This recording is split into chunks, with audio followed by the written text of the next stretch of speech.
cannot win this argument. It's the middle of the day and they are telling you it's nighttime. This is Folded Curiosity. Some people aren't listening to understand, they're listening to reload. Yeah, I think in life, there's lots of conversations we encounter, but conversations can often and occasionally shift into a debate or an argument. And it doesn't have to be that way, but it could be the person that you are conversing with is looking for adversity. And the reason they're doing that is because they have a set agenda. They have something, and this isn't always something I think they're doing intentionally. It could be subconscious. And most of the time it is subconscious with a lot of people, but they're looking to get to a result. They're looking to achieve something at the end of this. So no matter what you say or what you do in order to counter this person's debate, you could be arguing if it's the middle of the day and they are telling you it's nighttime. You cannot win this argument, can't change their mind.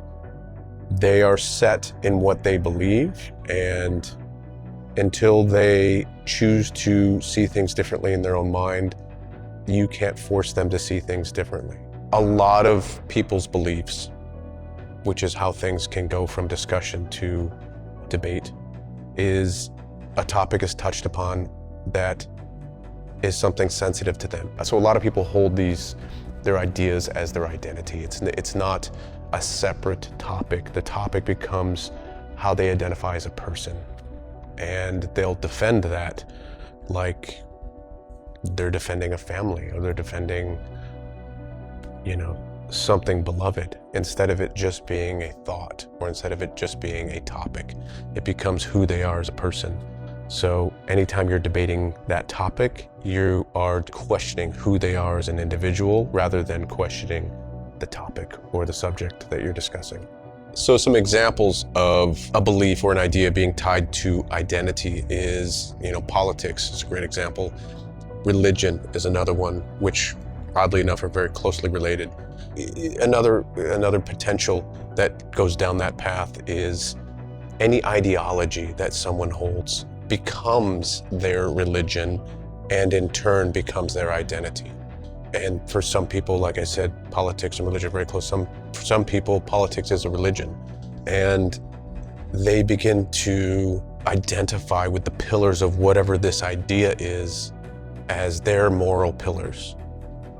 And by relating with these moral pillars of whatever this is, they then embody this building or this facility that is holding this idea. And they become that building. So I think occupying a space like that, what happens is it becomes limiting to that person's view of any other perspective because they are unwilling to question the building that is protecting them. They look at this as their foundations and as their walls for keeping them safe. So I think what happens is that, and it's also, I think, why people, they find something they feel comfortable with, whatever that is, and they embrace it. And once you embrace something, you sort of envelop it. And it's hard to extract that from your identity because it becomes who you are. And it's not easy to let go of some of those things and go, well, maybe the way I've been thinking about whatever said idea is, it's impossible for me to think differently because that's questioning who I am as a person. And this person now who is challenging this, or maybe it's a group of people, or maybe it's your loved one, or whoever it is. So when someone challenges that, it makes it more difficult because you have built this entire person based on this one thing. And if this one thing disappears, who is this person now? And I think a lot of people also identify with things that are already existing structures. If that structure is already existing as to who we need to be morally and who we need to be socially and who we need to be to all of the people around us and how we need to act, and it's setting these boundaries for us, it's just a framework that we can flow into and fill, and it already exists. There's not a lot of work we have to do to construct this. So it creates a comfortableness, a zone of like feeling good about ourselves. So in turn, that becomes our identity. and we begin to become one with it, as opposed to it just being a separate thought or idea or concept. It becomes who we are.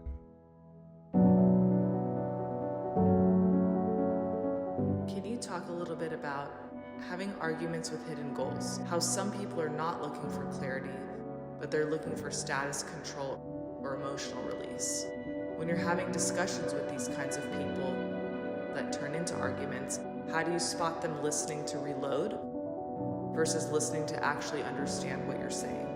Quite often, when you are conversing with somebody, if you're debating a topic or a subject, you can pick up on the fact that they're not really listening to what you're saying. They're just waiting for that pause or that moment to either A, interrupt you with a counter, or continue their thought, or just prove whatever it is. You may have said something at the very beginning of your sentence, and before they're listening to your explanation as to why you said what you said, they just latched on to the beginning part of that.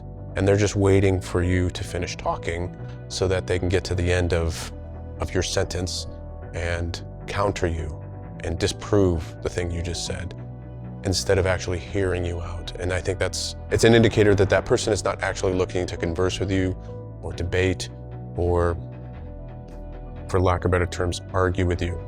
They're just looking for you to say something that confirms what they already think about you, about the topic, or whatever it is. And then they are waiting for their moment to talk. They're just waiting in line, really. And that person is not actually looking to converse with you at all. Can you talk a little bit about when facts work and when they don't? Facts are interesting because facts can be perceived in a lot of ways. And quite often people use facts as a defense. This is a fact. I've researched this is a fact. Well, facts are very challenging because it's sometimes it's in the eye of the beholder. It depends on how that fact is being presented. Scientific facts are very often manipulated in order to achieve a certain goal. So facts, I think, are very difficult when it comes to helping to prove your point, but they can also be in support of trying to prove your point. So it's a delicate area. If somebody's ego is not a barrier to them hearing the things you have to say, then they're going to be open to listening. And just because you present facts to somebody doesn't mean that, you're not a car salesman selling them a car. They're not just going to buy that car. They need to process what you're saying and understand what it is you're saying, why you're saying it. Do they trust you? Do they believe in you? If none of those things are present, whatever you're saying is just going to go right over their head. So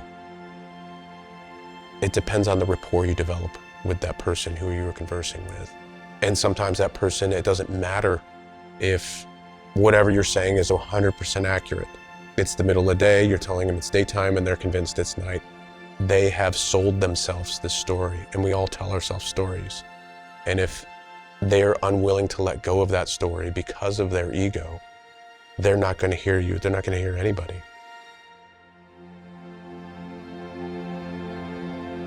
So how do you engage with the difficult people, where ego is the center and you can't avoid them, whether it's personally or at the workplace? It depends on what your objective is. If you're going to engage with people who are going to be combative like this, or are not going to be open, it depends on what you're trying to achieve with them. Do you just need to coexist with this person? Do you just need to work with this individual? Is this a family member who is just always going to be there? Is it a brother or a sister? Who is this person? That's going to establish how you manage that relationship and the conversation moving forward. One thing you can do is to make that person feel heard and genuinely listen to what they're saying, even if it seems totally crazy. I think the biggest thing that we can do as people is listen to other people. We should always be listening more than we're talking, a lot more than I'm talking right now. But I think listening and allowing that other person to feel like the information that they are conveying is being received is one of the most important things I think we can do.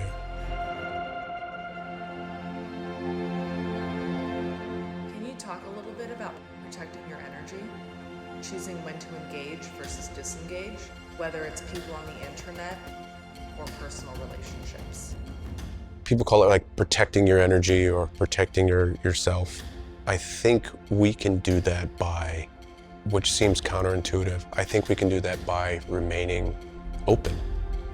And I don't mean open to buying into every crazy thing that comes into your life, but being open to hearing other people, and that comes with listening. I think we have to be, as people, open to new ideas, new possibilities. But I think it comes from a good foundation as well.